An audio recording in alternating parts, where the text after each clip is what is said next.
আসসালামু আলাইকুম রহমতুল্লাহ। প্রিয় দর্শক, আপনারা সবাই কেমন আছেন? আপনাদের জন্য আজকে নতুন একটা ভিডিও নিয়ে চলে আসলাম। এটি একটি ইট ভাটার ভিডিও। ইট ভাটাটা অনেক সুন্দর। নদীর পাড় ঘেঁষে একটি ইট ভাটা, সবুজ শ্যামল গ্রামের পাশে অনেক মনোরম সুন্দর পরিবেশের একটি ইট ভাটা। যারা সবাই তো হয়তো জানেন যে ইটভাটার পরিবেশ পরিস্থিতি কেমন হয়। যারা ইটভাটায় কাজ করে তারা অনেক কঠোর পরিশ্রমী হয়। তাদের জীবন অনেক পরিশ্রমী, কঠিন পরিশ্রম করে ইটভাটার কাজ করে।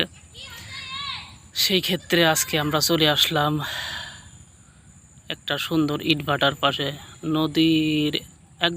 নদীর কোল ঘেঁষে একটি সুন্দর মনোরম পরিবেশে ইটভাটা।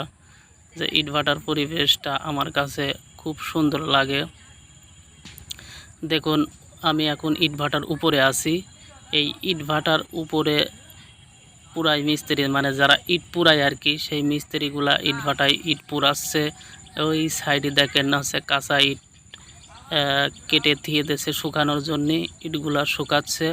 তারপরে যখন ইটগুলা শুকানো হয়ে যাবে তখন অবশ্যই ভাটার ভিতরে দিয়ে ইট পুরাবে। পুরানোর পরে নতুন পাকা ইট বের হবে। সব মিলে ইটভাটার পরিস্থিতি অনেক ভালো। এই যে দেখুন, পুরাই মিস্ত্রিরা কিভাবে ইট পুরায়। তারা অনেক পরিশ্রম করে। এই যে কঠোর রোদ পড়তেছে, এই রোদের মধ্যে তারা কিন্তু অনেক পরিশ্রম করে গরম ইট পুরানো। কিন্তু যে জায়গায় ইট পুরায় আর কি, এই জায়গা অনেক গরম, আগুনের তাপ, আগুন টক টক করতে থাকে। আমি অবশ্য নিজের চোখে দেখলাম।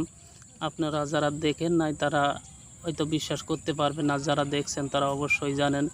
দেখেন কত সুন্দর পরিবেশে একটি ইটভাটা গড়ে উঠেছে। নদীর কোল ঘেঁষে ইটভাটা। এই ইটভাটাটার মনোরম পরিবেশ মনোমুগ্ধকর, আমার কাছে খুব সুন্দর লাগছে। যদি আপনাদের এলাকায় বা আপনাদের পাশে এরকম ইটভাটা থাকে তাহলে অবশ্যই দেখবেন, অবশ্যই ভালো লাগবে। ইটভাটার পরিশ্রমী মানুষগুলা যেভাবে পরিশ্রম করে। ইটভাটার জীবন আসলে অনেক কঠিন জীবন। যে পরিশ্রম মানুষের দ্বারাই সম্ভব। পরিশ্রম যারা করে তারাই জানে আসলে কতটা পরিবেশ। এই যে এখন আমি আপনাদের জন্য দেখানোর জন্য চেষ্টা করব যে কিভাবে কাঁচা ইট সাজিয়ে তারপরে এই ইটে হচ্ছে আগুন দিয়ে লাল টকটকে পাকা ইট বের হয়। এই যে দেখুন, মানুষগুলা কিভাবে কাঁচা ইট সাজাচ্ছে, সাজিয়ে এখন এই ইটভাটা থেকে এই যে দেখুন কি সুন্দর পরিবেশে ইটগুলা এরা সাজাচ্ছে। সাজাইয়া পরে কিন্তু আবার এক পাশে আগুন জ্বলতেছে আর এক পাশে কিন্তু এই কাঁচা ইটগুলা সাজাচ্ছে। এই কাঁচা ইট এই পাশতে সাজাতে সাজাতে যখন ওই পাশেই ফাঁকা গালা পূরণ হয়ে যাবে, এই পাশতে কিন্তু আবার পাকা ইট বের করতেছে। হ্যাঁ, ইটের ভাটা যারা দেখেন নাই তারা অবশ্যই দেখলে বুঝতে পারবেন যে ইটের ভাটার পরিবেশটা কত সুন্দর আর কত মনোরম। ইটভাটার জীবন আসলে কঠিন জীবন।